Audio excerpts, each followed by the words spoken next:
Philippe Grill, si je ne me trompe pas, est maître de conférence à Aix-Marseille Université. Tu fais partie du laboratoire AMSE. Voilà, Greca AMSE, voilà, j'ai fait une première bêtise. Et je vais te demander de faire quelque chose de très compliqué, c'est-à-dire de parler des approches philosophiques et donc des fondements de l'éthique. Alors c'est peut-être une première bêtise, mais ça tu vas nous le dire très vite. Et donc tu es chargé en quelque sorte de parler en 15 minutes de l'éthique, des fondements et des approches philosophiques. 25, voilà.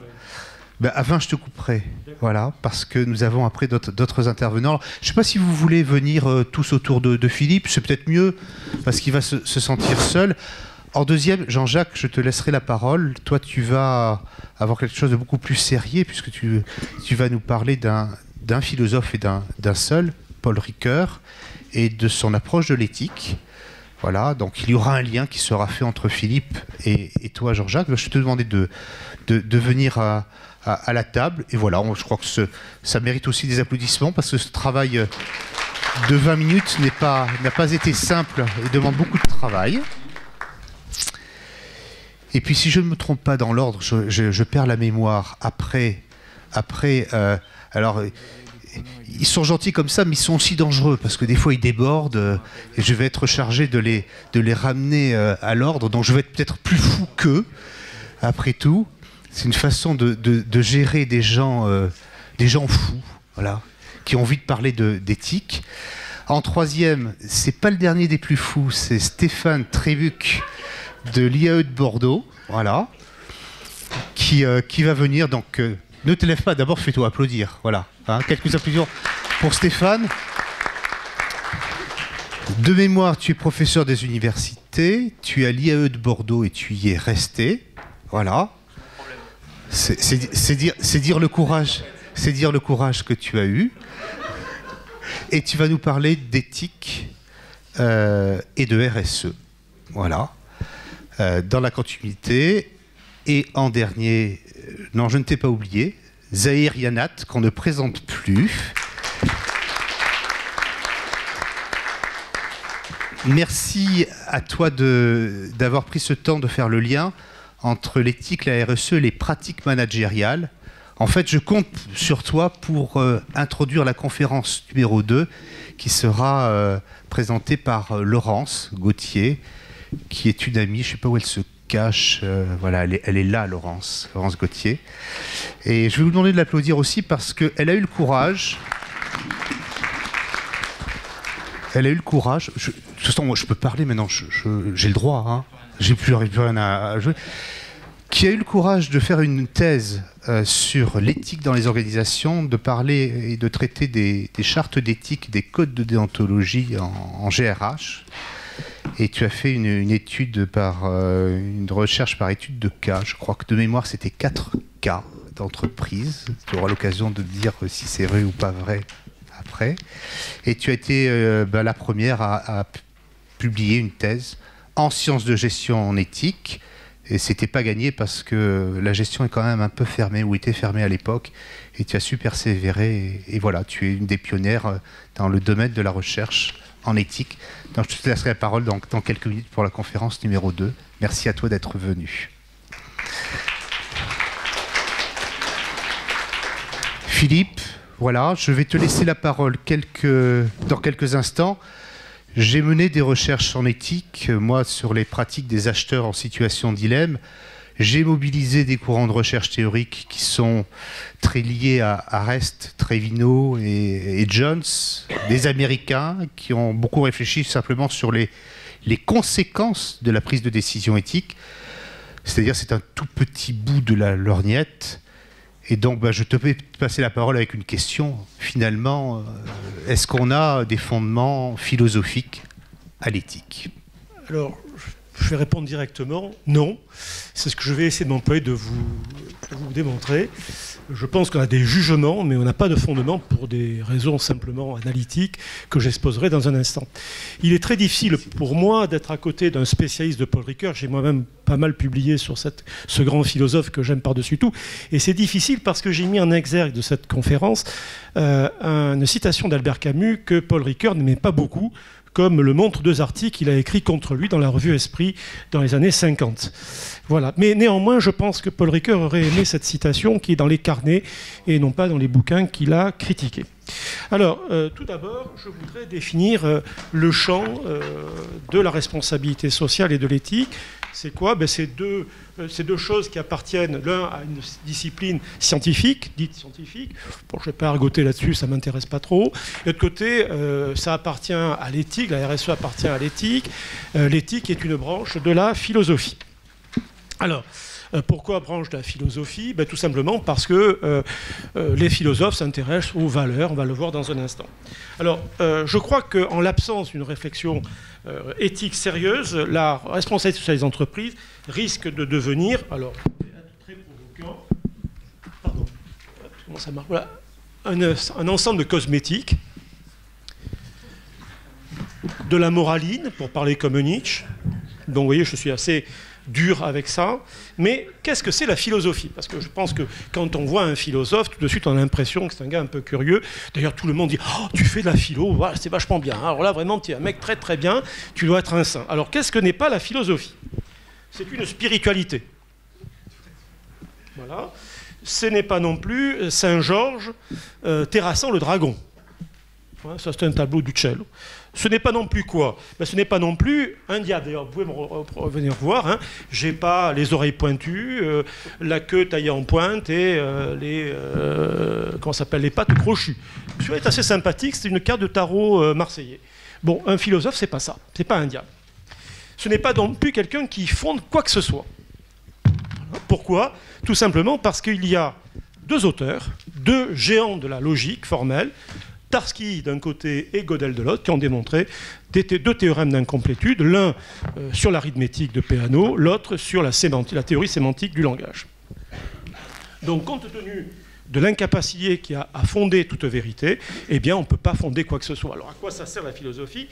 Tout simplement, la philosophie, ça sert à critiquer. À critiquer quoi? À critiquer nos fausses évidences et les savoirs constitués. Voilà à quoi ça sert. Donc, on a quelque chose de très, très modeste quand on est philosophe. Donc, je ne pense pas que le philosophe puisse avoir une position de surplomb. Et je dirais même à l'inverse, j'ai beaucoup à apprendre du médecin lorsque je m'intéresse à l'éthique médicale. J'ai beaucoup à apprendre du gestionnaire lorsque je fais de l'éthique managériale.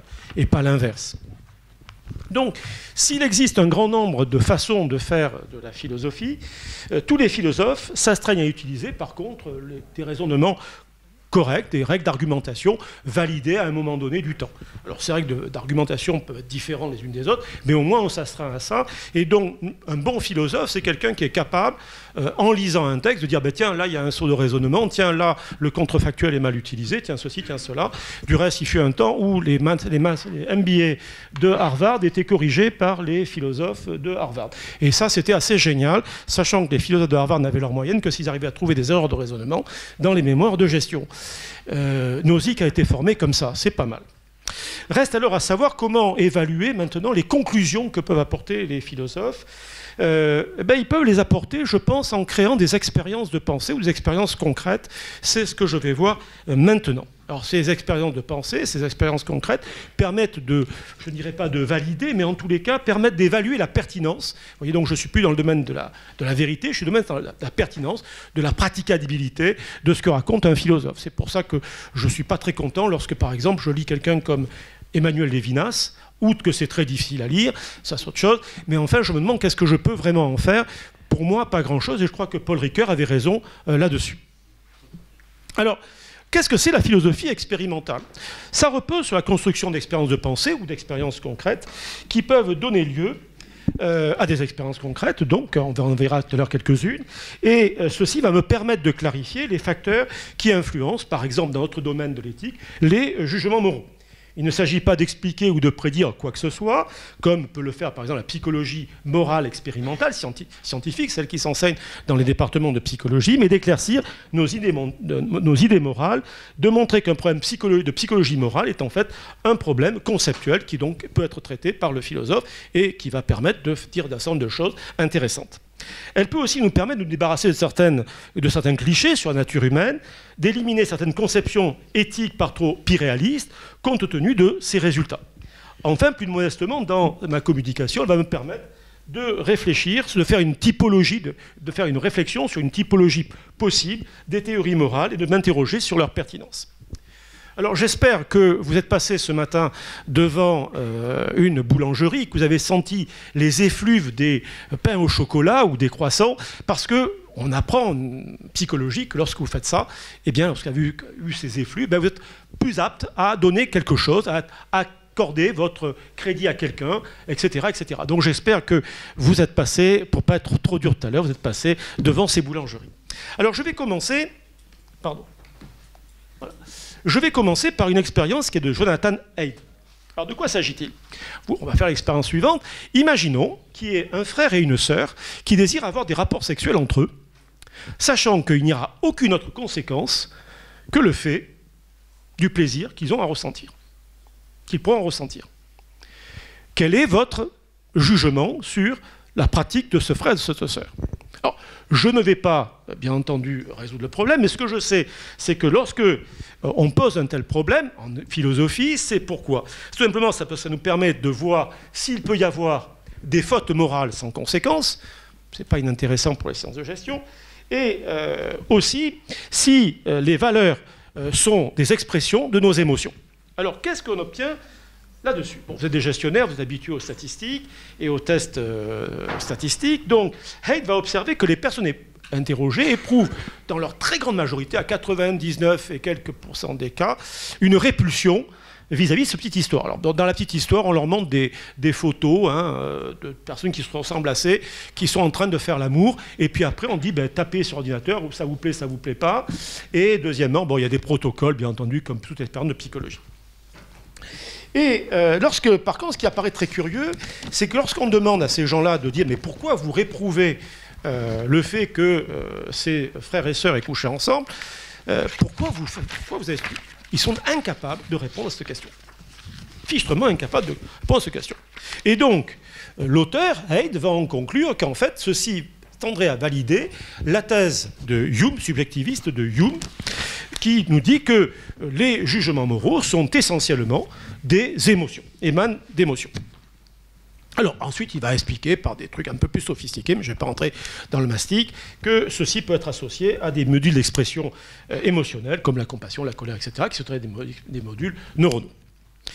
Mais est-on sûr que la morale est simplement affaire d'émotions? Alors je vais convoquer ici le raisonnement philosophique, puis après je vous donnerai des expériences pour essayer de regarder cette histoire-là. En effet, l'expérience que nous avons proposée n'est pas véritablement concluante. Pourquoi? Parce qu'elle ne montre pas que le raisonnement moral ne joue aucun rôle dans la construction des jugements moraux, mais simplement que nos émotions y jouent un rôle, ce qui est tout à fait différent. Ainsi, il se pourrait très bien que dans certaines circonstances appropriées, par exemple lorsque les individus échafaudent des normes ou des règles qui leur permettraient de régir leur vie, eh bien, le raisonnement moral puisse les amener à percevoir un environnement de façon différente et ainsi à imaginer de nouvelles solutions qui pourraient être issues de nouvelles intuitions morales. Je vais maintenant utiliser une expérience de pensée faite par une des plus grandes philosophes analytiques, qui est Philippa Foot. Alors, quelle est-elle? Philippa Foot veut essayer de différencier, de faire le départ entre utilitarisme et kantisme. Alors, qu'est-ce que c'est l'utilitarisme? C'est un conséquentialisme, c'est-à-dire qu'on va évaluer nos actes en fonction des conséquences qu'ils peuvent avoir, et on va rajouter deux choses essentielles. La première, c'est que les utilitaristes raisonnent en termes de bien-être. Donc, on va essayer de maximiser le plus grand bien-être pour le plus grand nombre, chacun contemporain et seulement pour un. Donc, ici, il y a un devoir d'impartialité, puisque tout individu doit être compris pour un dans ma somme pondérée que je fais pour calculer le bien-être général. Qu'est-ce que c'est le déontologisme kantien?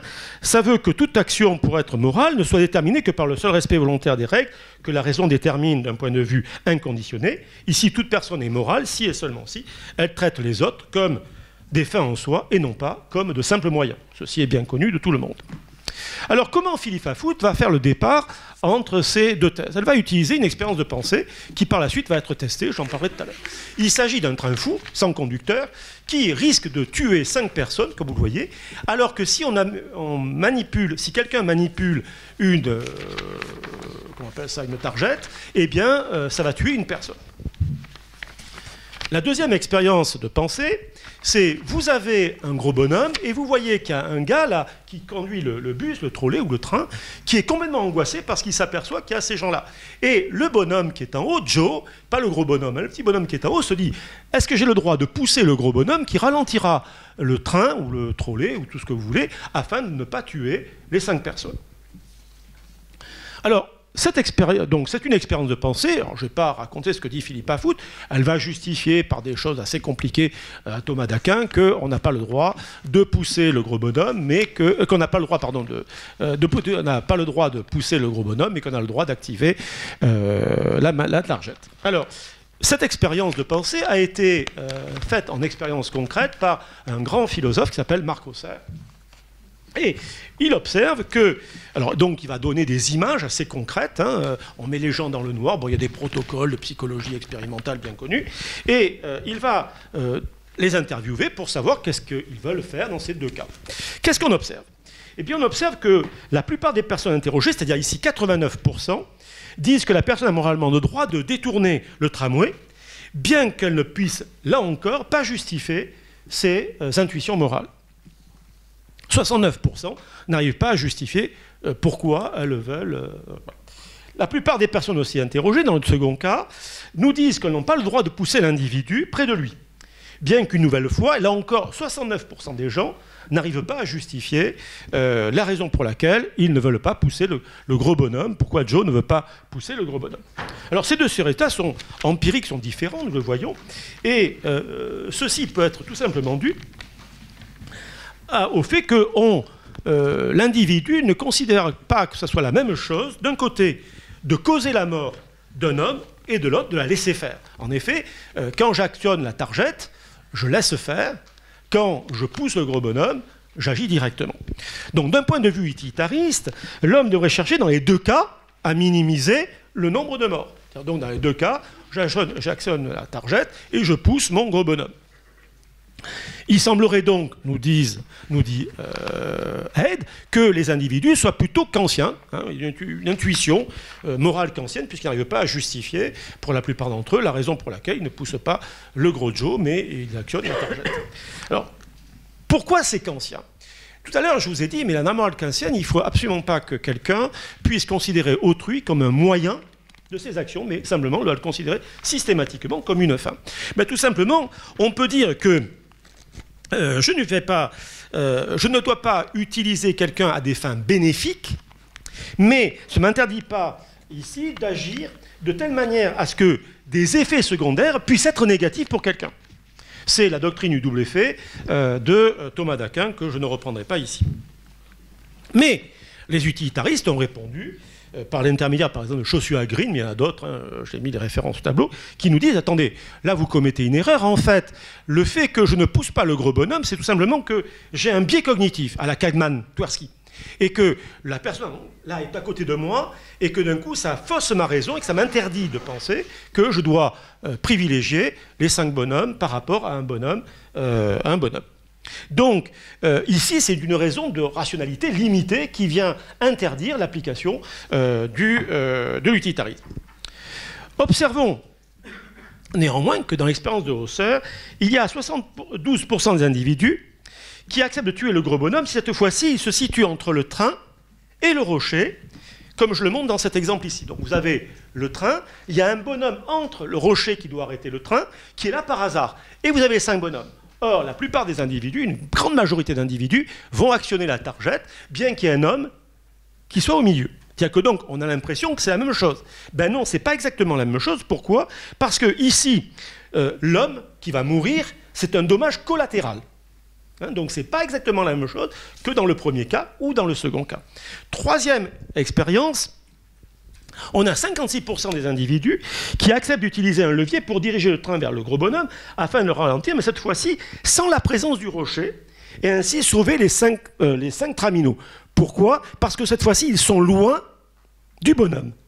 Donc vous voyez que la position qui est de dire, bon, on avait une intuition kantienne, se réduit quelque peu.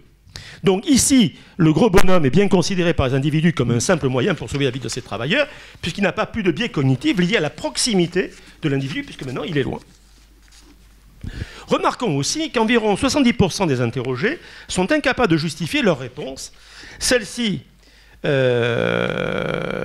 sont néanmoins différentes lorsqu'on regarde dans le détail. On s'aperçoit que si les personnes ont reçu des cours de philosophie morale à l'université, eh bien à ce moment-là, le taux de capacité à dire, à justifier son action est plus élevé. Mais pas tant que ça. 40%, mais encore 60% des individus qui disent, même avec les cours de morale, je ne sais pas quoi faire. Je ne sais pas justifier mon propos, pardon. Alors on va regarder une autre chose à ce niveau-là, c'est on va utiliser l'imagerie à résonance magnétique que vous connaissez tous, l'IRM, fonctionnelle. Donc là, on regarde les états du cerveau, on regarde les zones qui sont activées. Qu'est-ce qu'on s'aperçoit? On s'aperçoit que les émotions jouent un rôle crucial lors du jugement de la situation dans la seconde expérience, celle où il y avait le gros Joe, par Joe qui poussait le gros bonhomme, alors que ce sont les zones du raisonnement qui sont activées dans le premier cas où j'ai simplement activé la manette. Il apparaît aussi que, contrairement aux individus normaux, ceux qui ont des lésions du cortex préfrontal et ventromédial, c'est-à-dire le lieu des émotions, sont incapables de ne pas pousser gros Joe, et dans les deux cas, sont des utilitaristes. Reste que nous devons interroger encore ce résultat. En effet, peut-être que dans le premier cas, ces intuitions supposées conséquentialistes pourraient être neutralisées par une modification même légère de la présentation du modèle, c'est ce qu'a fait par exemple Appia, ou moi-même je pense que si on regarde l'intuition kantienne, elle pourrait être modifiée, modifiant légèrement l'expérience. Par exemple, qu'est-ce qu'on aurait fait si on apprenait que le gros bonhomme, c'est Göring, par exemple, ou la personne qui nous a violés? Je ne suis pas sûr dans ce cas-là qu'on soit toujours kantien, et qu'on a peut-être tendance à pousser le bonhomme. Donc, il serait possible que nos intuitions morales, en fait, soient anesthésiées, ou du moins soient sensibles au contexte de la situation. Ces expériences de Haidt semblent aussi montrer qu'il existerait des intuitions morales qui guideraient nos jugements, auxquels les individus n'accéderaient pas forcément consciemment. Ces réponses permettraient donc d'arguer en faveur d'intuitions morales universelles qui seraient innées. En effet, il est peu probable que les personnes aient dû, par le passé, résoudre ce type de problème. Et donc, comme ils sont confrontés pour la première fois à ce problème, et que chacun réagit quand même avec... il y a la grande majorité, dans les deux cas, agit d'une certaine façon, il semblerait bien donc qu'il y ait des intuitions morales. Et donc, de ce point de vue, ça voudrait dire qu'on est, du point de vue du philosophe, qui s'intéresse quand même à l'amont des choses, ça voudrait dire qu'on pourrait adopter ici un réalisme moral émotionnel. Reste le fait, comme le souligne Ruwen-Ogien, qu'une action soit motivée ou accompagnée de réactions émotionnelles ne veut pas dire qu'elles sont irrationnelles. On sait aujourd'hui, grâce aux travaux de Damasio, que raison et rationalité et émotion vont de pair, elles sont physiologiquement liées l'une à l'autre. De même, montrer qu'il y a un sens moral universel, ce n'est nullement pouvoir affirmer que telle ou telle morale est acceptable en l'état et qu'elle puisse constituer toute la morale. Cette forme d'objectivisme moral, en insistant sur les croyances plutôt que sur les désirs, sur la vérité plutôt que sur l'action, sur le monde tel qu'il va plutôt que le monde tel qu'il devrait être, semble aussi réduire la morale à la seule connaissance, négligeant ainsi son aspect pratique. Mais le réalisme moral de type neurobiologique ou sociobiologique n'est pas le seul possible. Il existe aussi un réalisme dispositionnaliste. C'est celui que propose John Henry McDowell, un grand philosophe américain. De quoi s'agit-il? De la prémisse selon laquelle les valeurs ne sont pas indépendantes de celui qui les a, il ne s'ensuit pas nécessairement qu'elles soient subjectives. Il suffit pour s'en persuader d'en faire des dispositions. Pour expliquer la chose, le sel fond dans l'eau. Le sel est donc une disposition à fondre dans l'eau. Eh bien, il en va pareil pour nos valeurs. Alors, je vais donner un exemple. C'est celui de Nelson Mandela. On dit que Nelson Mandela est courageux. Je pense que tout le monde acceptera cette proposition. Mais pourquoi peut-on dire ça? Pourquoi? Parce qu'il est fait référence à des circonstances qui permettent de juger que Nelson Mandela a été courageux. Il est aussi dit qu'il est courageux parce qu'on a la claire intuition que Nelson Mandela avait su décrypter l'environnement pour être courageux. Sinon, on aurait dit qu'il est téméraire. Hein, on a quand même une distinction. Et ensuite, il s'est obligé à être courageux.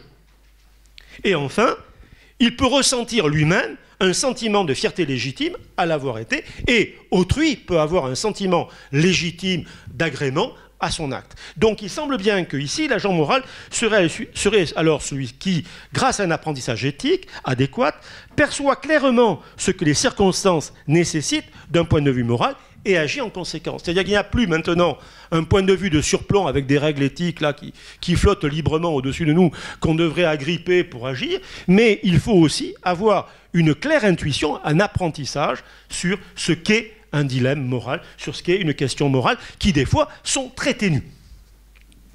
Ces dispositions étant des propriétés relationnelles, elles permettent de laisser une grande place à l'objectivité, puisque les valeurs ainsi définies peuvent être établies sans que la personne censée réagir soit présente et ressente effectivement ce qu'elle devrait ressentir, et qu'elle puisse aussi se tromper sur la valeur de cette chose. Toute telle situation peut être déclarée bonne ou mauvaise si elle est de nature à justifier un sentiment d'approbation ou de réprobation morale. Encore convient-il de comprendre la situation et d'avoir les compétences pour y répondre correctement. C'est, je crois, ce qui vous intéresse, vous, en gestion, le plus. Lorsque des problèmes moraux se posent, nous ne pouvons pas nous en laver les mains. Moi, je pense que la plupart des gens qui sont ici accepteront cette proposition. Même, je pense, un Nietzschéen l'accepterait. Nous sommes contraints de penser et d'agir sur le sol raboteux de l'ordinaire, pour reprendre Wittgenstein. Une fois encore, nous n'avons pas des grands trucs de surplomb au-dessus de notre tête qu'on devrait agripper pour agir. Il nous faut prendre les choses telles qu'elles sont qui vont nous poser des problèmes spécifiques. Ce n'est pas des problèmes généraux, comme on traite dans les grands bouquins de philosophie continentale depuis l'orée des temps, mais au contraire des problèmes très particuliers. Nous sommes alors contraints de bricoler nos réponses avec nos moyens intellectuels, sentimentaux et émotionnels dont nous disposons. Mais ça ne veut pas dire que vous les avez de façon innée. Ils sont acquis. Or, ce bricolage va devoir tenir compte, va dépendre effectivement des compétences, je parle bien de compétences éthiques acquises. La nécessaire sensibilité aux particuliers et les réponses morales apportées aux appels des autres peuvent s'éduquer. Alors pourquoi ? Parce que je vais revenir à la fin, c'est ma conclusion, et je vais revenir au début de ce que je disais tout à l'heure, j'avais mis tout à l'heure en exergue. L'éthique n'est possible que si la personne se sent destinataire d'une sorte de convocation de l'humain en elle et en l'autre.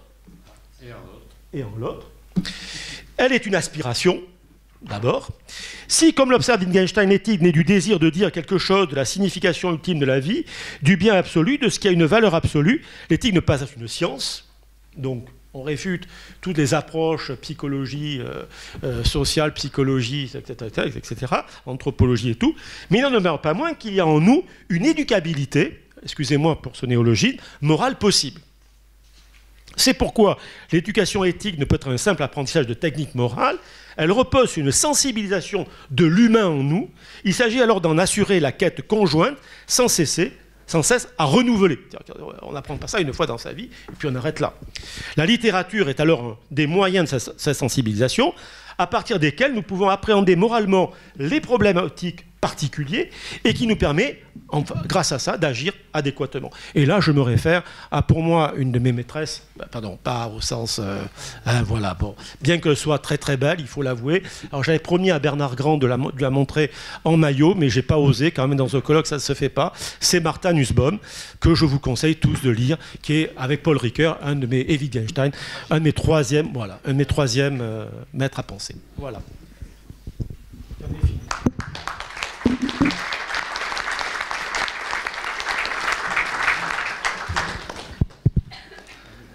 Merci Philippe pour nous avoir permis de suivre en quelques minutes une pensée complexe, nous avoir permis de comprendre beaucoup de choses, notamment sur l'éducabilité et sur l'aspiration à ce qu'il y a d'humain en nous. Maintenant, je vais vous passer la parole peut-être à Jean-Jacques Rosé où là, nous, on va s'intéresser à un seul philosophe, qui est Paul Ricoeur, et ce qu'il a pu apporter à l'éthique, et ce qui est possible pour nous de comprendre en tant que manager par rapport à son œuvre. Voilà, je vais te passer la parole. Merci pour cette délicieuse et lourde charge.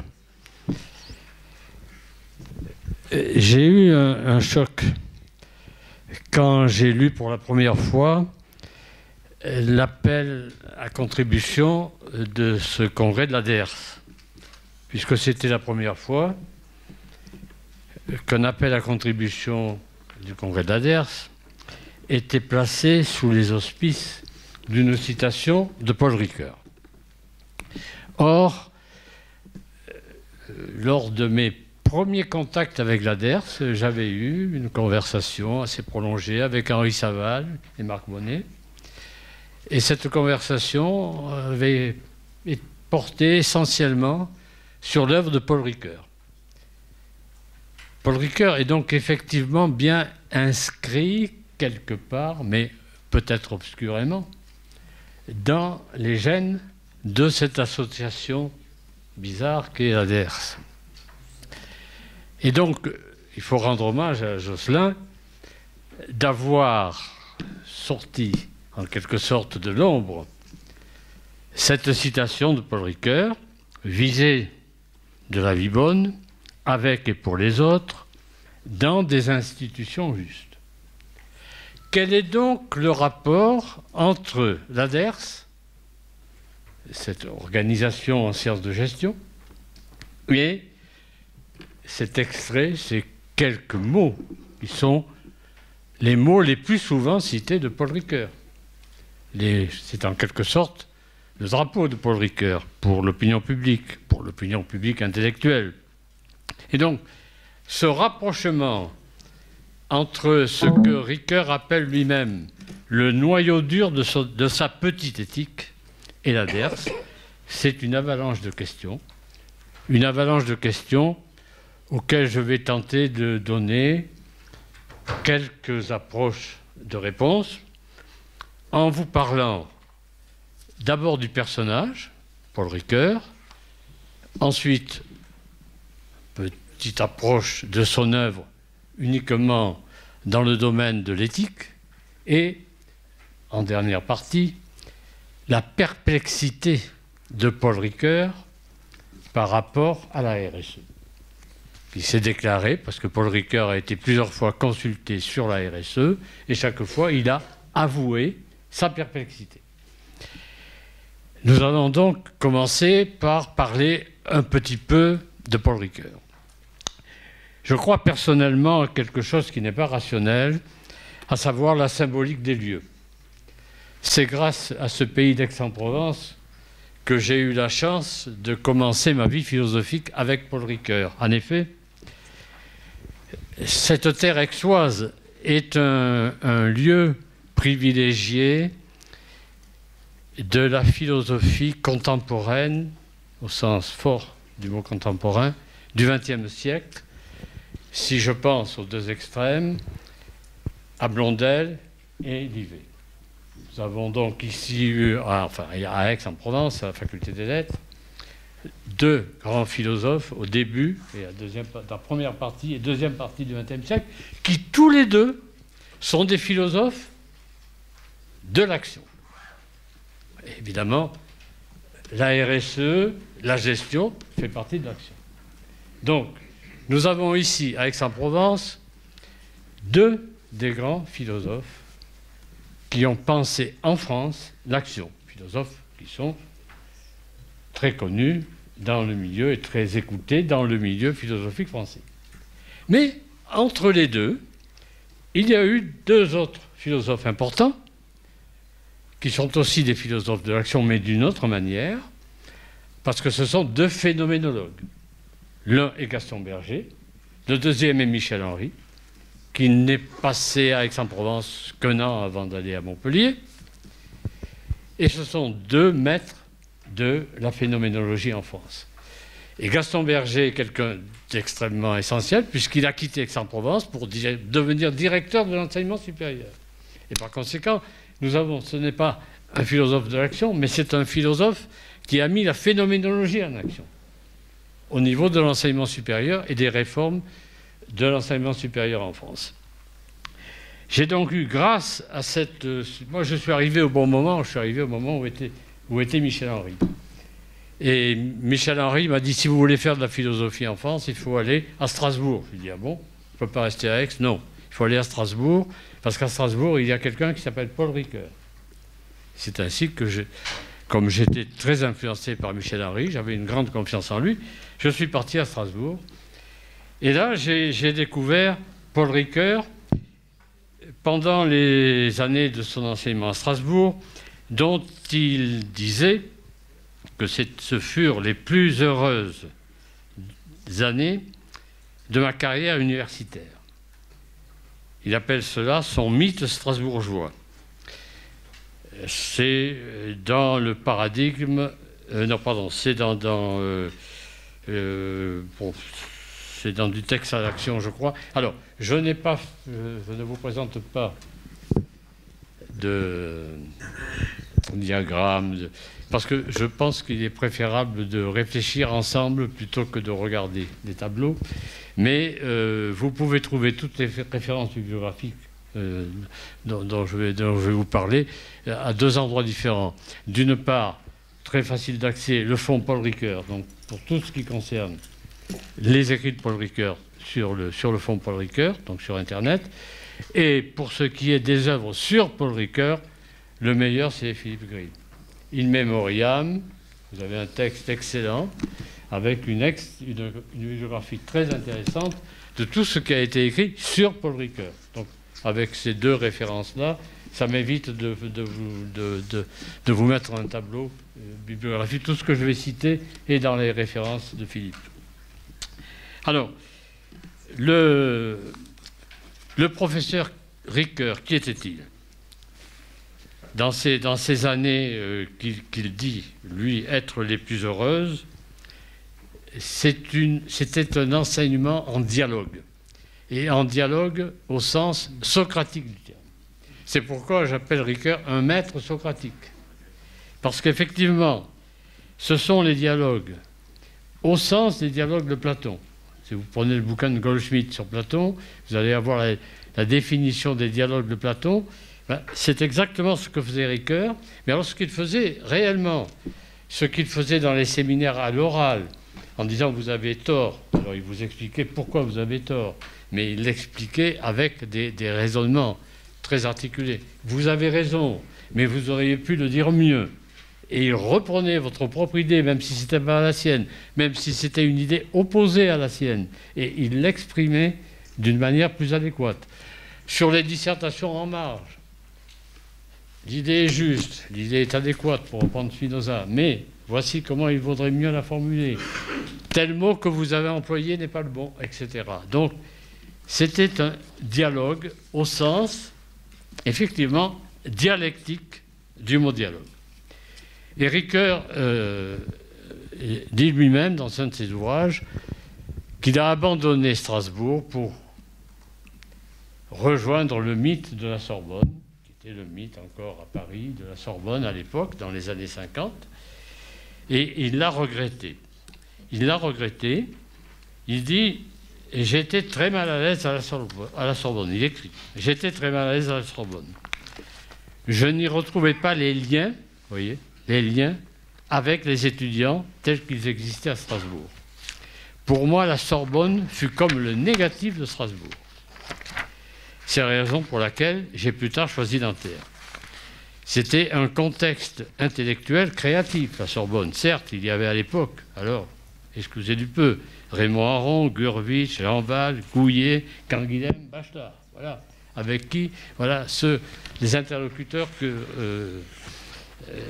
Ricoeur a trouvés.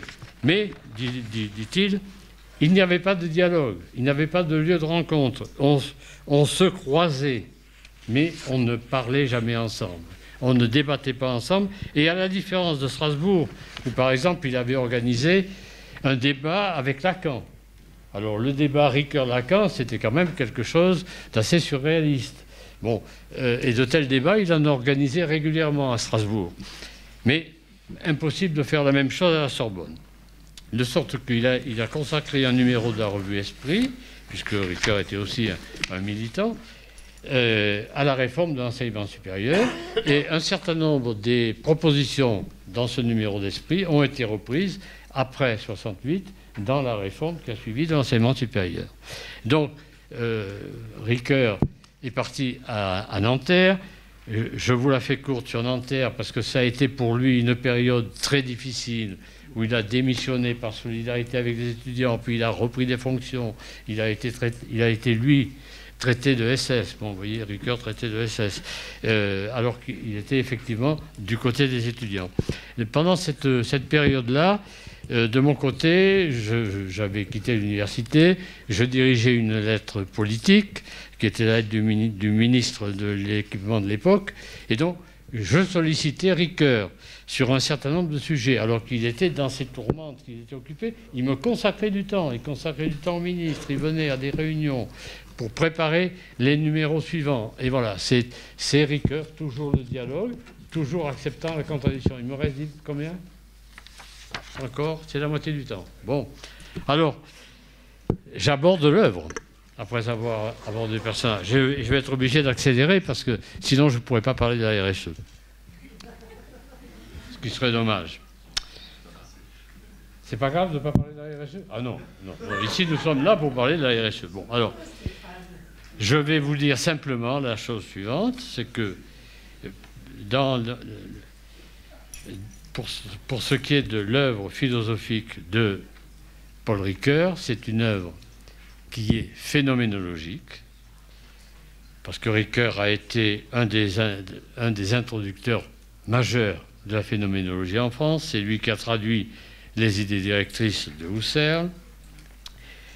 Et j'allais insister sur une notion importante qui m'est souvent reprochée, parce que je l'applique aussi, c'est celle de la répétition, qui est une notion centrale de la phénoménologie, qui démontre, si on est en histoire de la philosophie, puisque Ricoeur était professeur d'histoire de la philosophie, que l'histoire de la philosophie n'est qu'une répétition permanente d'elle-même, de la recherche de ce fondement qu'elle ne trouve jamais.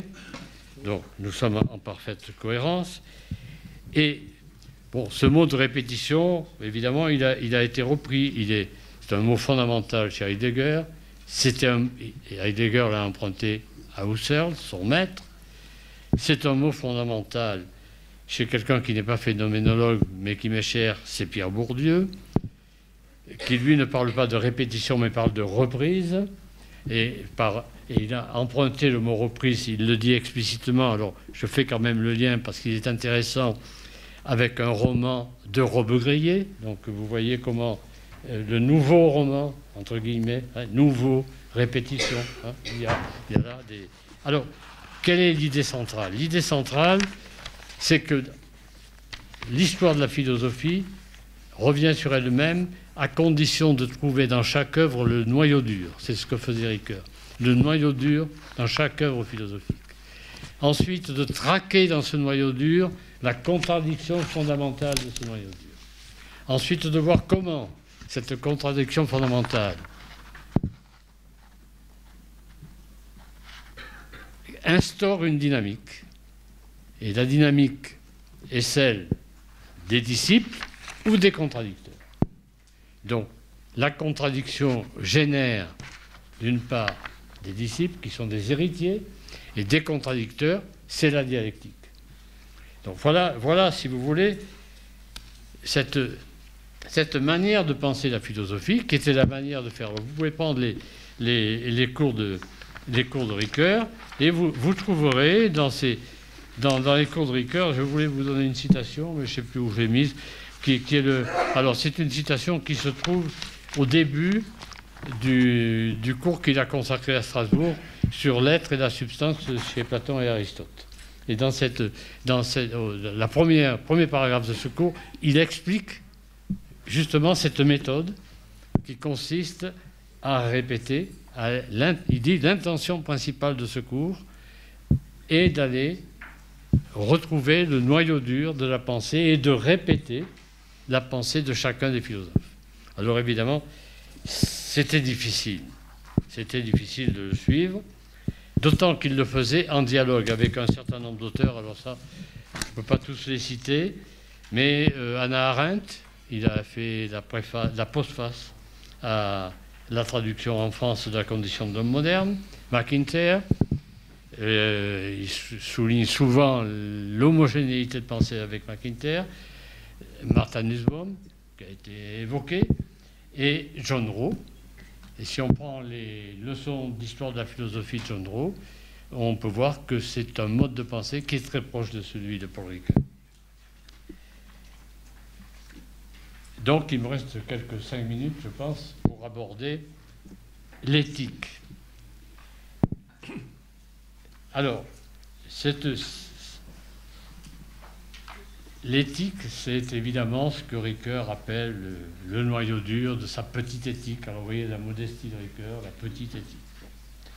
Mais ce qui est extrêmement intéressant dans la logique de ce que je viens de vous exprimer, de la pensée dialectique, c'est que par rapport à soi-même comme un autre, dans les 10 années qui ont suivi, Ricoeur s'est livré à 2 rétractations, l'une dans un dictionnaire d'éthique et de philosophie édité par Cantos Ferber, et une autre dans son ouvrage Le Juste deux, ou dans un article qui s'appelle « De la morale à l'éthique et aux éthiques ».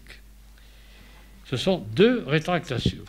Alors il dit ceci: « Je prie le lecteur qui a eu connaissance de ce que j'appelle ma petite éthique dans Soi-même comme un autre. » Donc voilà, tous les lecteurs de Ricoeur ont lu Soi-même comme un autre.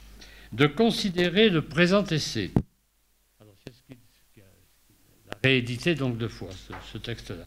De considérer le présent essai comme un peu plus qu'une clarification et un peu moins qu'une rétractation. Voilà. C'est entre la clarification et la rétractation. Comme auraient dit les écrivains latins de l'Antiquité tardive, disons qu'il s'agit d'une réécriture. Là, il emploie le mot de Pierre Bourdieu. Donc, vous voyez toute cette parenté dans l'emploi du mot réécriture, reprise, hein, qui est le terme de Bourdieu. L'objet de cette rétractation, dit Paul Ricoeur, c'est une aporie séculaire. Bon, une aporie, ça veut dire une impasse, c'est-à-dire l'endroit où il n'y a pas de passage. Hein, on arrive sur un chemin, il n'y a plus de passage. Et qui est séculaire, c'est-à-dire qu'elle remonte aux origines de la philosophie. Faut-il ou pas distinguer éthique et morale? Alors bon, on va répondre que c'est idiot comme question, puisque c'est simplement éthique, c'est le mot grec, morale, c'est le mot latin. Et le coupable, qui a changé en quelque sorte la racine, c'est Cicéron. Bon, dans le De Fato, il a traduit ethos par morales. Bon, alors évidemment, ça fait 2 concepts, alors qu'il n'y en avait qu'un. Mais, nous dit Ricoeur, quand on regarde les textes qui traitent d'éthique et ceux qui traitent de morale, donc suivant le choix que font les auteurs de l'un ou l'autre mot, on peut reconnaître soit l'héritage aristotélicien, où l'éthique est caractérisée par sa perspective téléologique de télos, hein, qui veut dire la finalité, la vie bonne, dans les institutions justes, et l'héritage kantien, soit l'un, soit l'autre. L'héritage kantien, où la morale, alors ce n'est plus l'éthique, c'est la morale, est définie par le caractère d'obligation, de norme, d'un point de vue déontologique, hein, ce qui veut dire devoir.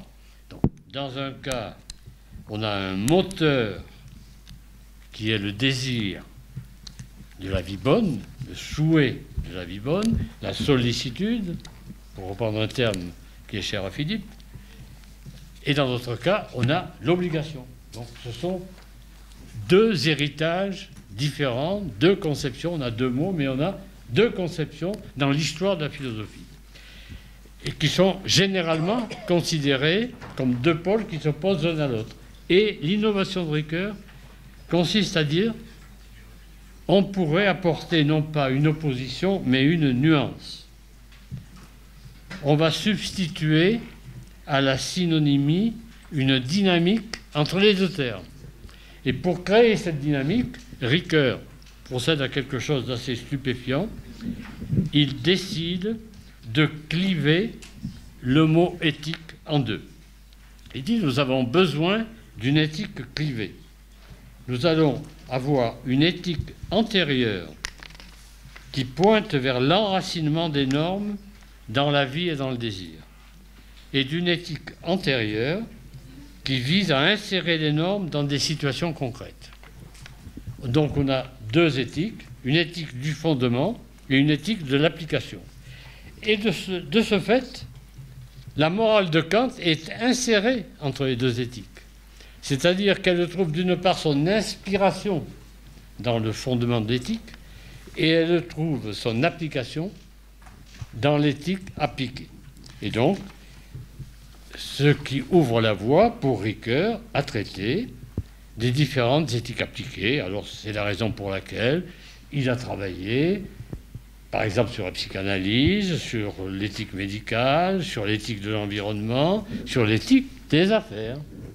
Et c'est ainsi que nous arrivons au concept de responsabilité. Alors, le concept de responsabilité est lui-même une source de perplexité avant la RSE. La responsabilité elle-même est un concept qui suscite la perplexité de Ricoeur. Pourquoi ? Il oppose, en effet, et c'est quelque chose d'évident une fois qu'il l'a dit, la fermeté de l'usage juridique du concept de responsabilité. La fermeté juridique, ça veut dire qu'il faut réparer le dommage ou il faut payer la faute par une sanction.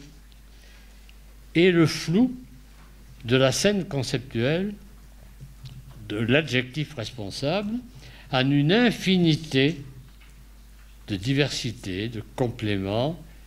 Responsable de quoi ? Responsable de tout aujourd'hui.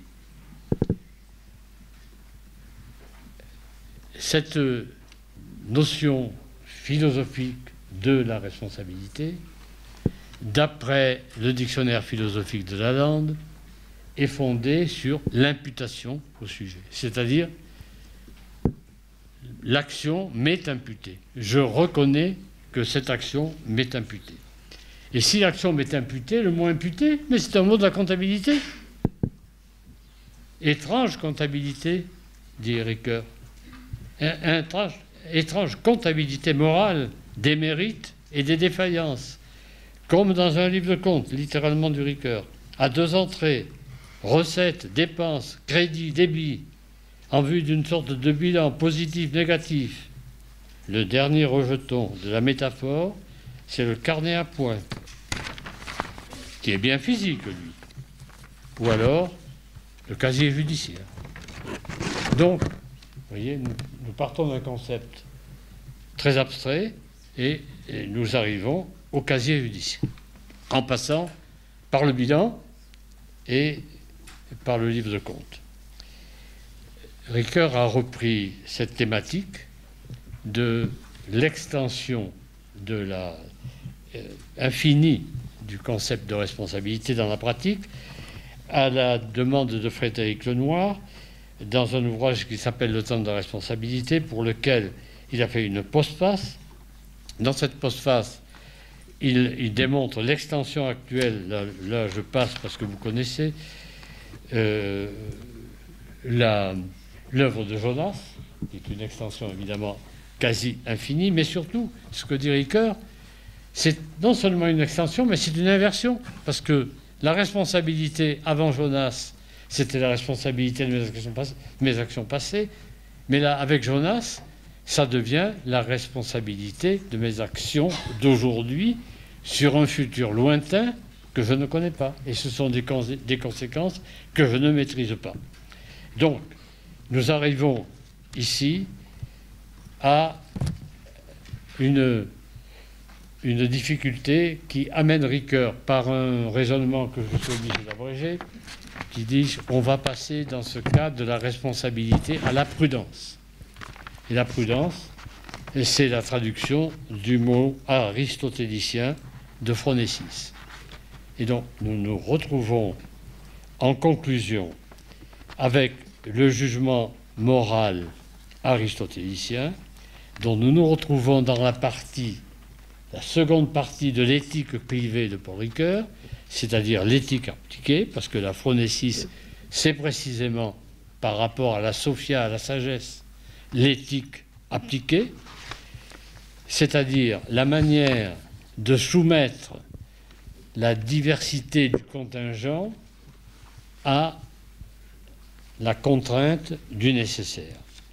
Et c'est cette aptitude que nous donne la phronésis. Bon, je suis obligé, compte tenu de l'horaire, de conclure par une citation de Ricoeur. La phronésis nous sauve du contingent parce qu'elle nous guide dans la recherche de ce qu'il y a lieu de faire, ici et maintenant, c'est-à-dire à trouver l'universel approprié aux choses singulières.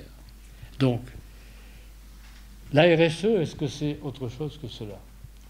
Que d'arriver dans chaque situation, dans chaque décision opératoire de l'entreprise, parce que Ricoeur a travaillé à ce moment-là sur l'entreprise, sur la gestion, même si ça n'était pas son domaine direct, pour expliciter, malgré sa perplexité par rapport à la RSE et par rapport à la responsabilité, cette notion de phronésis aristotélicienne qui construit une argumentation qui est purement philosophique pour arriver à appliquer les contraintes de l'universel à l'expérience du terrain. De sorte que, eh bien, on pourrait prendre comme devise pour une adverse responsable le titre d'un titre de Ricoeur qui peut être pour nous tous une devise, pour nous les académiques, que ce soit de la gestion ou d'autres domaines proches de la gestion. Le titre, c'est « Du texte à l'action ». Je vous remercie.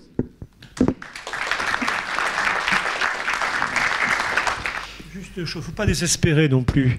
Alors, je sais que Jean-Paul Sartre a dit qu'il ne faut pas désespérer Billancourt de façon assez putassière, mais là, je crois qu'il ne faut pas désespérer.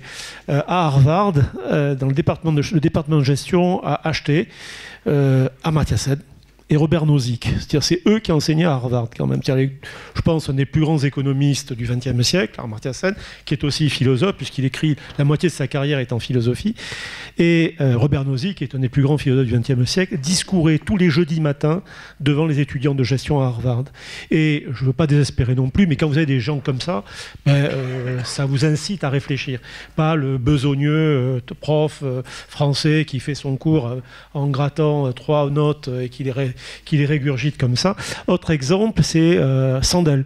Alors j'ai fait découvrir les cours de Sandel à Bernard. Il faut savoir que Sandel était le professeur qui est le mieux rémunéré de Harvard. C'est un philosophe. Pourquoi? Parce que son option, c'est celle qui obtient le plus de suffrages. Et Sandel fait des cours qui visiblement affectent les gens en Chine, dans le stade de football de Pékin, olympique de Pékin. Pareil pour celui de Shanghai. Et aux États-Unis, il intervient au stade de comment on appelle ça, pas de cricket, comment ça s'appelle le sport américain, la con, là, voilà, exactement, où il y a je ne sais plus combien de personnes qui peuvent assister à ces conférences. Il ne faut pas désespérer. Non, alors je dis juste un mot, un titre d'Amartya Sen, l'économie, science morale. Voilà. Alors, dans un titre, tout ce que nous avons dit résumé.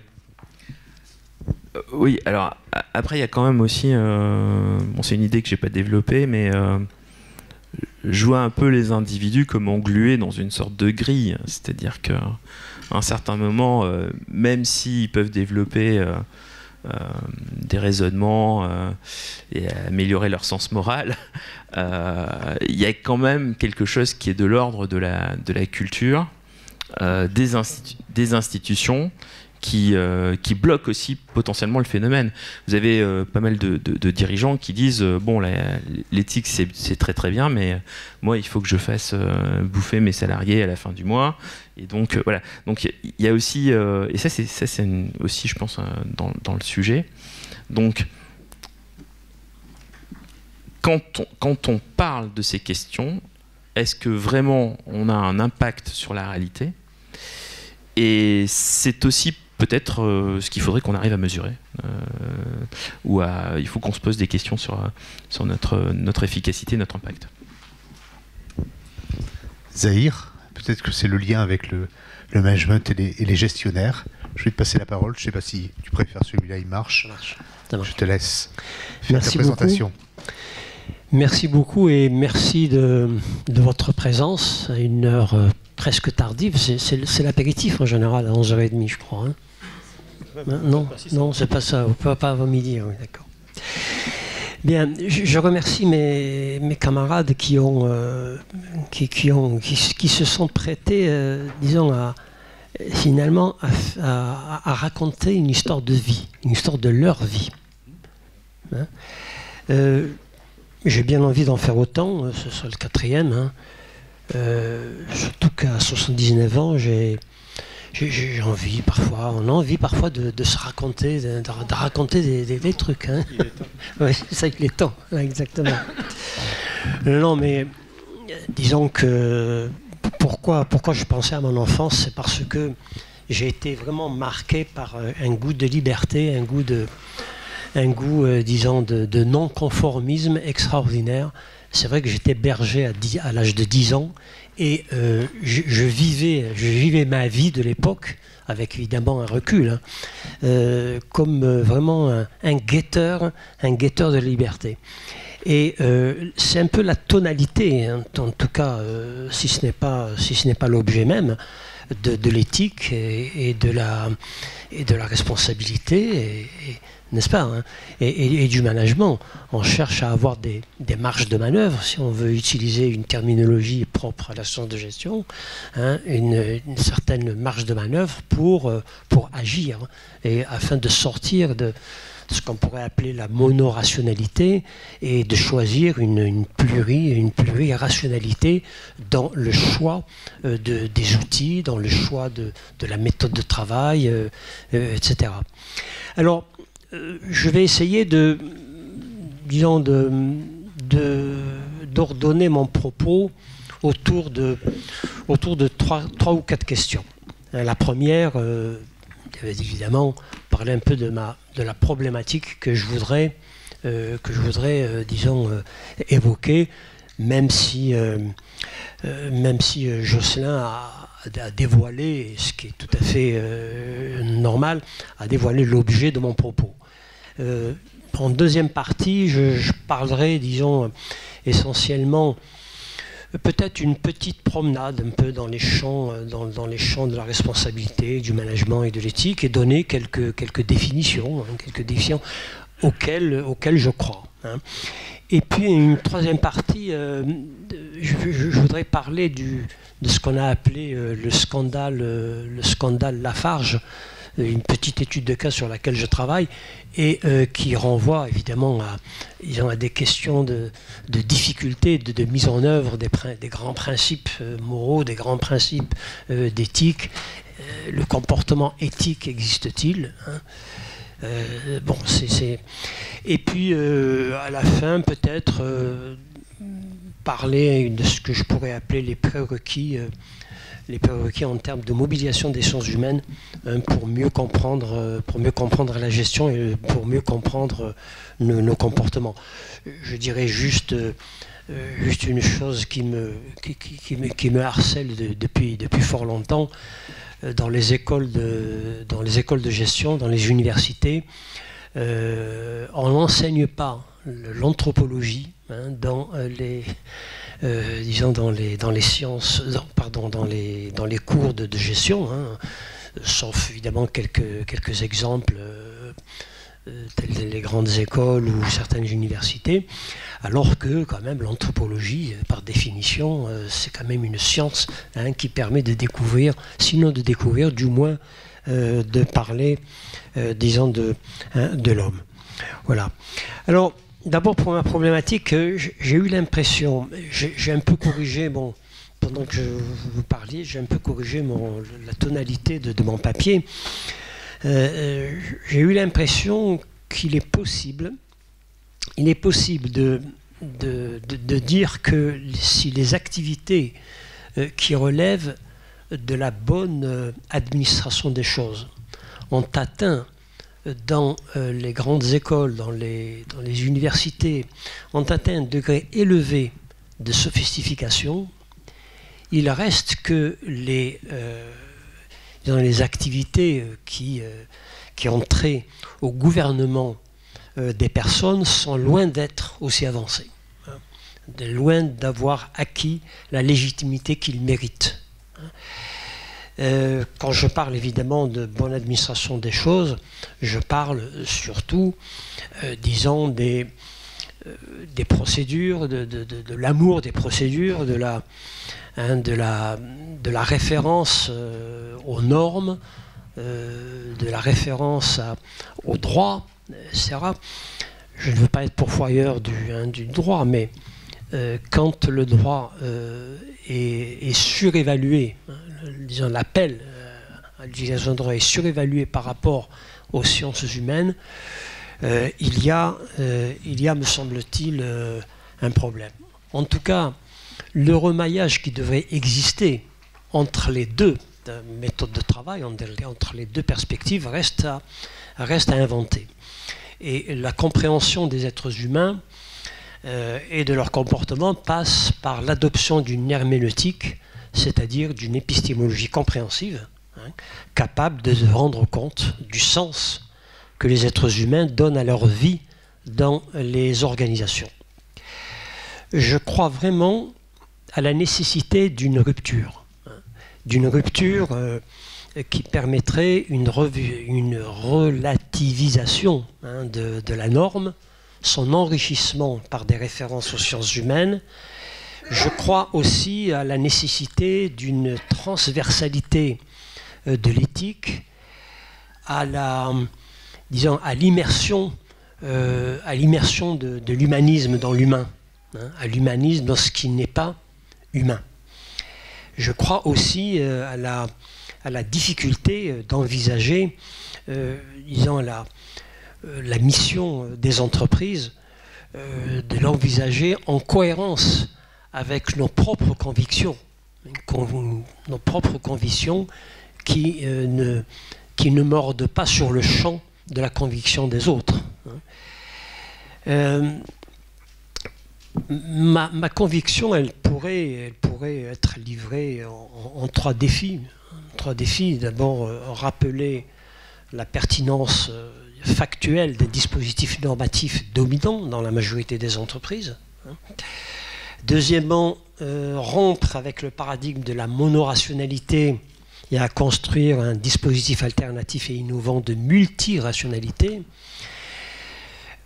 Troisièmement, l'apport des sciences humaines, comme je l'ai dit tout à l'heure, qui permettrait, pour citer Karl Popper, de mieux comprendre le monde de la gestion, bien sûr, nous-mêmes et notre connaissance en tant qu'elle fait partie du monde. Et de nous libérer finalement de l'emprise bureaucratique, hein, qui fait de l'individu une chose et au mieux, comme diraient les économistes, une variable d'ajustement. Alors avant de... Voilà pour ma problématique. Hein. Avant peut-être d'essayer de vous inviter à cette petite promenade dans la définition des mots, je voudrais tout d'abord parler de ce que le journal Le Monde a appelé le scandale Lafarge. Alors, il faut savoir que, peut-être avez-vous eu connaissance de ces ensembles d'articles qui ont été commis dans les années 2016, c'est pas loin. Lafarge a réussi à la veille de sa fusion avec Holcim à faire travailler ensemble 65 pays représentant une impressionnante variété culturelle. Mais peut-être est-ce cette réussite qui a précipité sa chute en Syrie. L'article du Monde de juin 2016 nous éclaire sur cet épisode de la vie de Lafarge.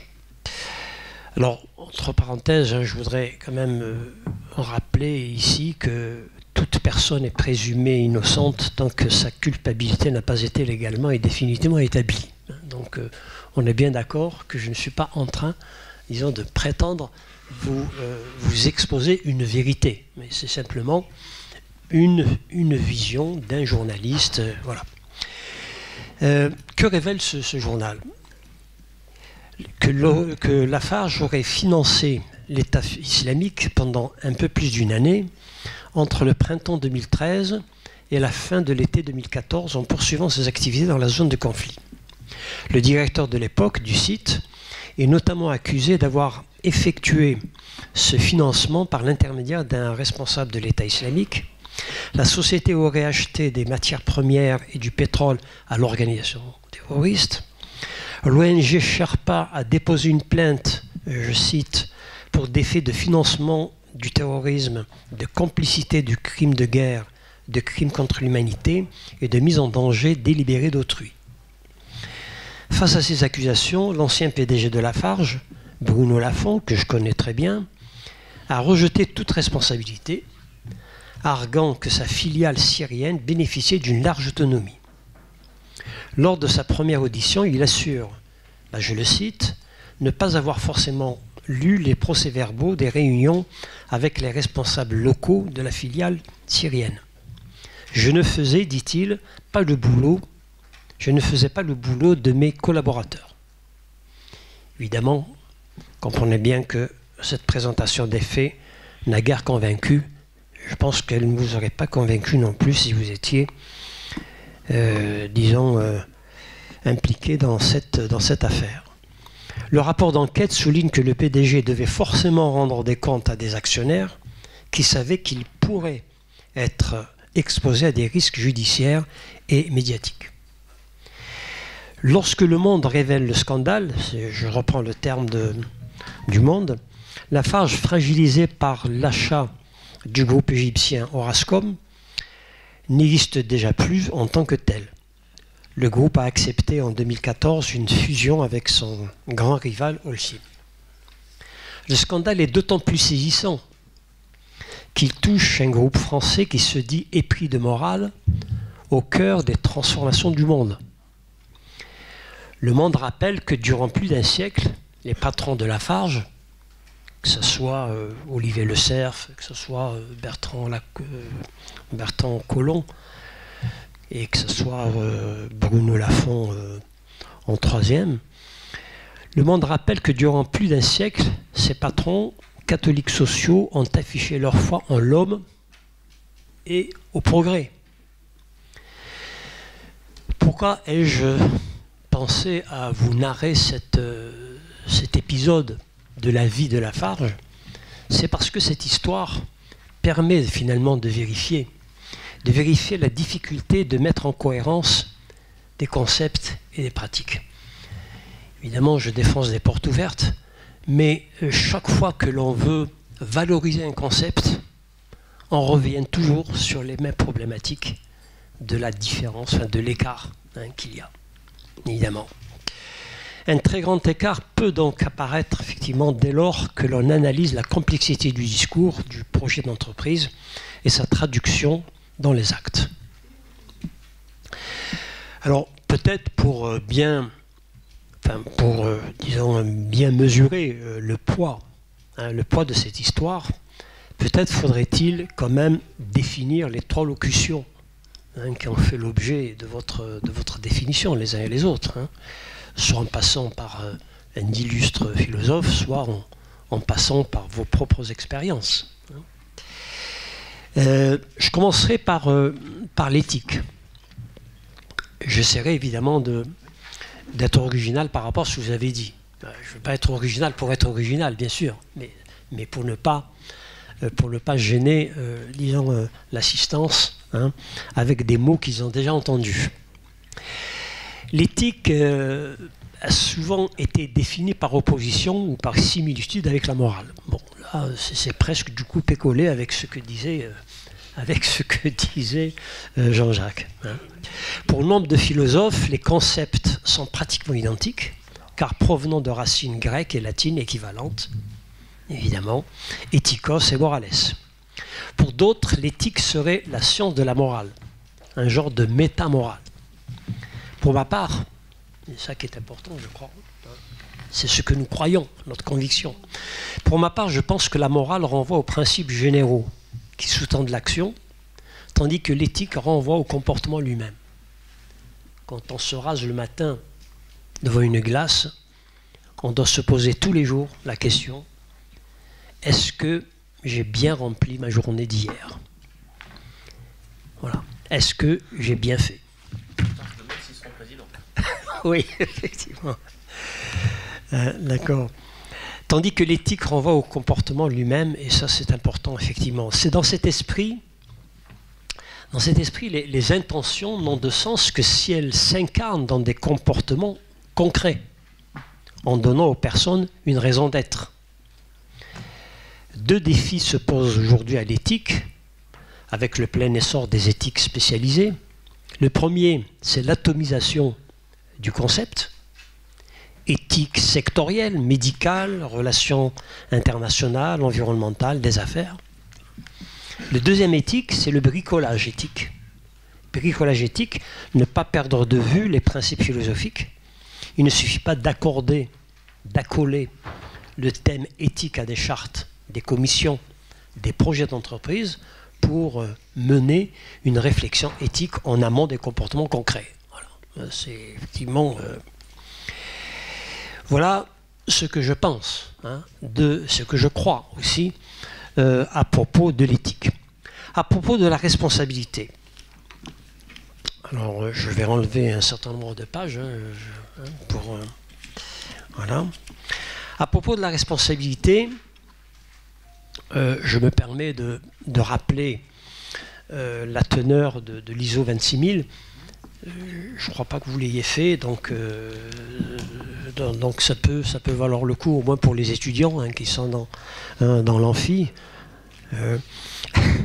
Alors l'ISO 26000 a été défini, la responsabilité sociétale, il faut bien le savoir, c'est vrai. La responsabilité d'une organisation vis-à-vis des impacts de ses décisions et activités sur la société et sur l'environnement, se traduisant par un comportement éthique et transparent. Vous voyez le terme de comportement éthique, je crois que c'est toi qui disais que c'est... disons qu'il y avait un problème sur ce point-là.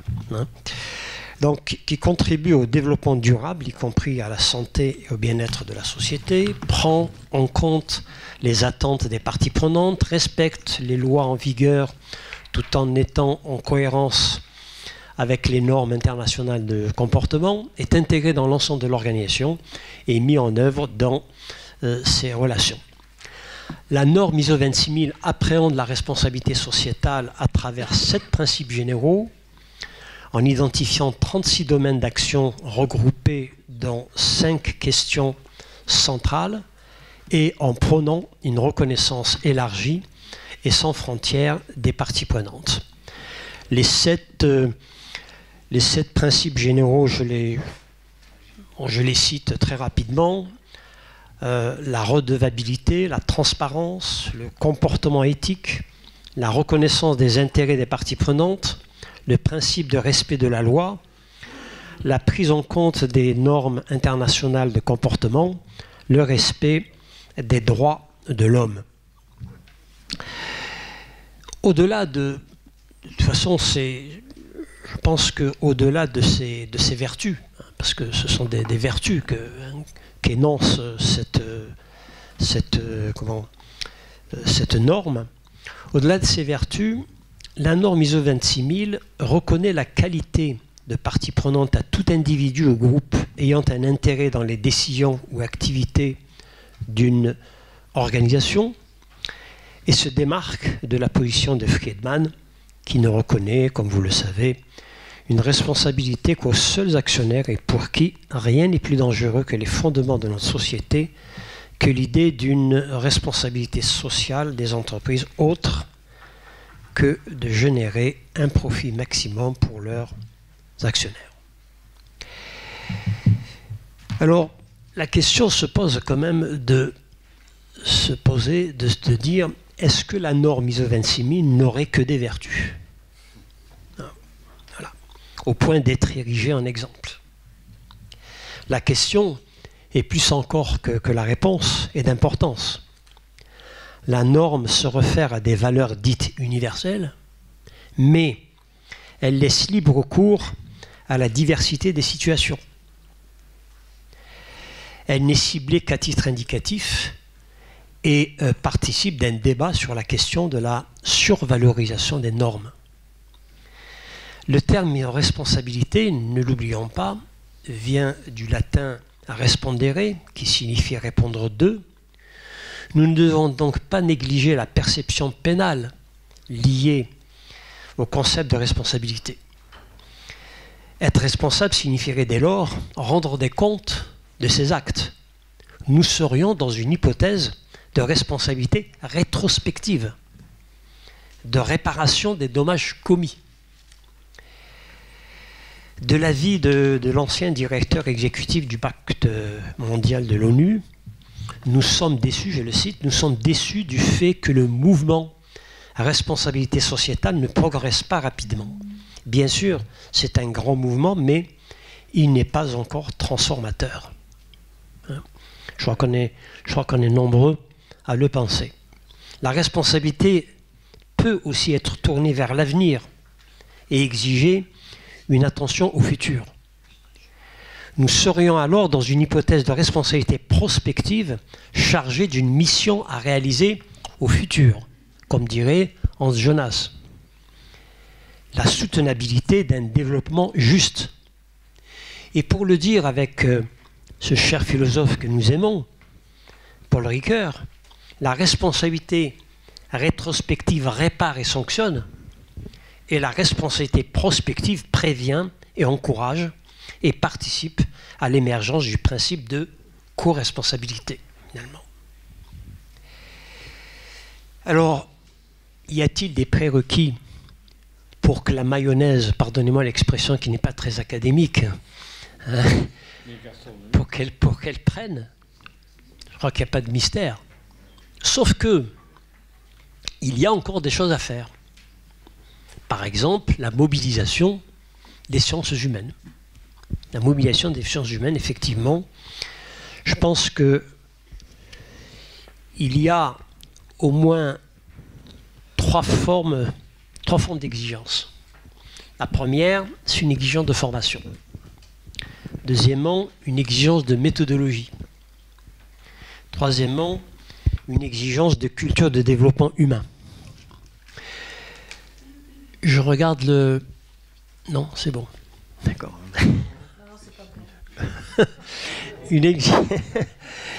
D'abord, une exigence de formation. Je crois que on peut dire, en citant Devreux, que la formule du travail intensif, soutenu, quotidien pour tous, est historiquement nouvelle. Et malgré sa longue domestication, je doute que l'homme y soit bien adapté. Remuant et surexcité comme nous le sommes, nous nous imaginons que l'énergie est partout considérée comme une vertu, accessible à tous. Les premiers à travailler d'une façon monotone, intensive et continue ont été, je crois, les esclaves de l'Antiquité, et ils en mouraient. Vous voyez, la monorationalité, finalement, elle n'a pas que du bon. C'est une critique sévère contre la monorationalité et contre les normes en général. Pour rompre cette situation, il convient au plan éthique de s'interroger sur l'homme lui-même et suivre Gusdorf, pour qui il faudrait éviter de réduire jusqu'à l'anéantir l'espace où chaque personne se prend en charge, sapant ainsi les fondements de l'autonomie existentielle, mais aussi les fondements de la société et de la socialité vécue et du tissu rationnel. La prise en compte, en tout cas, de ces considérations conduit à proposer une autre approche des problèmes humains en rupture épistémologique avec le fonctionnalisme triomphant. Pour atteindre ces objectifs, j'ai souvent cité Christian Vulliez, l'ancien directeur général de la formation à la CCI de Paris. Écoutez ce qu'il dit, ce qu'il disait. former des gestionnaires qui ne soient pas encombrés de certitudes. Le danger qui guette nos entreprises, c'est l'extrême certitude des dirigeants. Ils sont certains d'être les plus forts. Donner des schémas flexibles de compréhension afin de rendre les jeunes plus capables de résoudre un certain nombre de problèmes. La prise en compte de la formation renvoie à une formation proche de l'action, c'est-à-dire une approche qui, selon la terminologie de la thèse dite d'Ottawa, définit le concept fondamental de type delta. Cette connaissance de type delta procède d'une tradition qui va chercher ses racines chez Aristote et Thomas d'Aquin à une époque où la philosophie pratique dominait, et où il était de bonne loi de pratiquer les 4 vertus cardinales: avoir le sens de ce qui est possible, avoir le sens de ce qui est bon, avoir le sens du tout, avoir le sens des limites. Le territoire de connaissance delta, le verbal, le spécifique, le local, le ponctuel, est celui du mode de réflexion dans l'action, de la pensée par et dans pour l'agir. Fondée essentiellement sur l'induction et l'émergence du savoir commun, la connaissance de type delta nous permet, selon les principes de l'ethnométhodologie, de coller vraiment à la réalité. D'où une exigence de méthodologie. Selon le témoignage de Coulon, il s'agit de rechercher chez les opérationnels leur logique de sens commun, ce qu'ils ont en eux-mêmes incarné. Le non-dit comportemental est révélateur d'une autre façon de faire. Or, comment utiliser la thérapeutique de l'ethnométhodologie? C'est une affaire d'actes personnels. C'est pour ça que les histoires de vie que j'évoquais tout à l'heure ont leur importance. D'actes personnels nourris d'expériences quotidiennes. Pour prétendre saisir la réalité sociale de l'entreprise, des interviews et des questionnaires, aussi nombreux soient-ils, sont nécessaires mais pas suffisants. La solution consisterait à introduire additionnellement aux techniques de questionnaire et interview une méthode empruntée aux ethnologues. Il s'agit d'une méthode d'observation in vivo, d'une immersion totale dans l'entreprise, d'un vécu pour une meilleure écoute. Écouter mieux, cela signifie aller constater soi-même, en partageant la vie de l'entreprise auditée, de la réalité quotidienne, du comportement des salariés. Personnellement, j'ai vécu 30 ans en entreprise et je prie de croire que les dirigeants ne sont pas étouffés par leur modestie.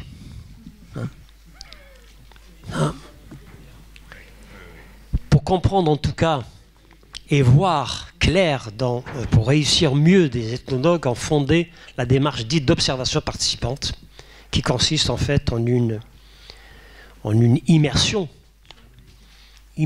à l'intérieur du champ étudié, afin de faire accoucher les individus, non seulement pour connaître des comportements explicites, ça ce sont des choses qui se voient, mais aussi des non-dits enfouis dans la conscience et que seuls des gestes symboliques trahissent, ce que Iséor appelle les coups cachés, les coups ou les performances cachées. L'observateur fait appel à ses capacités d'interprétation pour lire ces gestes symboliques. Ce faisant, l'observateur participant risque, d'être reconnu comme utilisant une démarche subjective. Mais précisément, est-il possible, concevable, d'exclure l'observateur-auditeur du champ social étudié? Obtiendra-t-il des informations complètes s'il n'est pas lui-même une partie parmi les autres de l'observation? L'immersion de l'observateur permet de corriger la vision des faits obtenus par le repérage médiatisé du questionnaire. L'immersion aboutit à une connaissance plus authentique de l'objet étudié et rapproché. Pour ceux d'entre vous qui connaissent l'IAS, l'IAS travaille encore aujourd'hui, hein, après tant d'années, hein, sur une méthodologie, mais surannée, sur une méthodologie qui consiste à dire il faut croire que les choses qui se voient, c'est du positivisme à tout crin, c'est du fonctionnalisme à tout crin. Où est le constructivisme? Où sont les capacités que nous devrions avoir, disons, d'interroger ce qui semble ne pas être, hein? Donc, je terminerai par une autre exigence, c'est l'exigence de la culture du développement humain.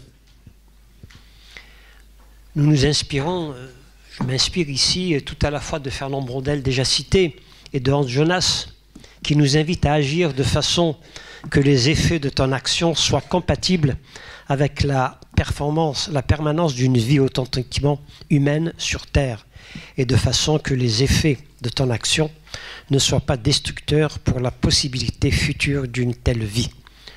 Je parlais de Hans Jonas, mais en fait on aurait pu dire Emmanuel, voilà. Voilà, puis Emmanuel Kant quand même aussi, hein. Voilà, hein. Voilà, il est kantien. Oui, oui, tout à fait, tout à fait. En définitive, il s'agit de croire à une philosophie de développement humain construite sur 3 cultures, pour reprendre disons des idées de Jean-Baptiste de Foucault, un copain qui était directeur du plan à une certaine époque. Une culture de résistance. Culture de résistance, et oui. C'est d'ailleurs le refus de la fatalité. Hein.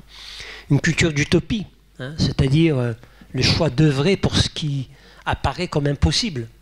Hein, faire de l'impossible du possible. Et puis une culture de régulation, hein, dont l'objet est d'organiser les règles du jeu social et principalement dans une société en évolution. Voilà, chers amis, ces quelques réflexions qui avaient pour vertu de jouer un rôle de prérequis pour faire adopter et perdurer des comportements éthiques dans les entreprises. Merci de votre écoute.